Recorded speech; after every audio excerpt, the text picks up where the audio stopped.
Mavali ready பண்ண போகிறோம்.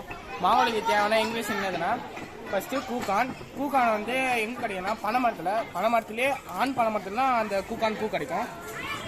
அங்கே வந்து அதுக்கப்புறம் இப்போ மாவலிக்கு தேவையான அதாவது எப்படி செய்ய முடியுதுன்னா, ஃபஸ்ட்டு ஸ்கொயர் ஷேப்பில் பாக்ஸ் எடுத்துடணும். பழம் தண்டி எடுத்துட்டதுக்கப்புறம் அது உள்ள காஞ்சி போன வேலையெல்லாம் ஒரு லேயர் வச்சுட்டு அதுக்கப்புறம் தான் பூக்கான் ஒரு லேயர் வைக்கணும். 2 லேயரு. 3ஆவது லேயர் வந்து அதுமாரி பேப்பர் இல்லைன்னா காஞ்சி போன இலைங்கெல்லாம் வச்சுட்டு அதுக்கு மேலே ஒரு நீட்டி கழுவி வச்சுட்டு பனை ஓலை இருக்குல்ல, அந்த பனை ஓலை அது மேலே வைக்கணும்.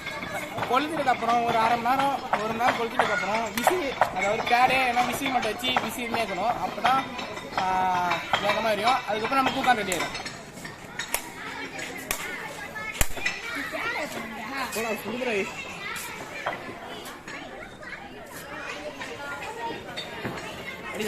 லைன்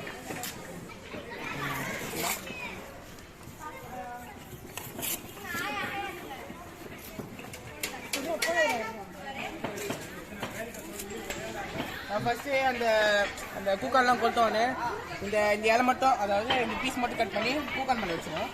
வச்சதுக்கப்புறம் இந்த தண்டு வந்து எதுக்கு யூஸ் பண்ணோன்னா, அந்த மாவுடைய இந்த கட்டில் சுற்றுவோம். அதை எப்படி செய்யறதுன்னா, ஃபஸ்ட்டு இது வந்து 2-3 பீஸாக குழந்து விரிச்சிக்கணும். விரிச்சதுக்கப்புறம் அந்த சைடில் வந்து வி ஷேப்பில் வந்து 3 பக்கமாக வி ஷேப்பில் போட்டுட்டு அது உள்ள மாவு வச்சு கட்டிட்டு அதாவது கட்டாமல் வச்சு கட்டிட்டு நம்ம துணி வச்சு சுற்றினா ரெடி ஆகிடும். மாவு ரெடி ஆகிடும். தேங்க்யூ. இப்போ நம்ம அந்த அதாவது நெருப்பில் கொடுத்துன தூக்கலை வந்து இவங்க வந்து அந்த கலெக்ஷன் பண்ணி அம்மிக்கல்லை வந்து அரைப்பாங்க.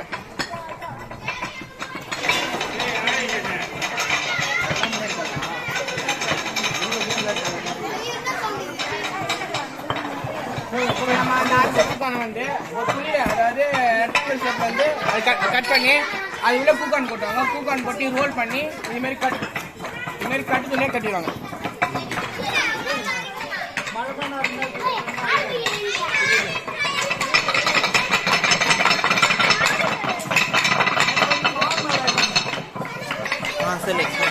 நாங்கள் லாஸ்ட்டாக அந்த ஃபைனலாக அந்த பூக்கான்லாம் காய வச்சு இப்போ பனைமட்டை வந்து இதை செஞ்சுட்டோம்.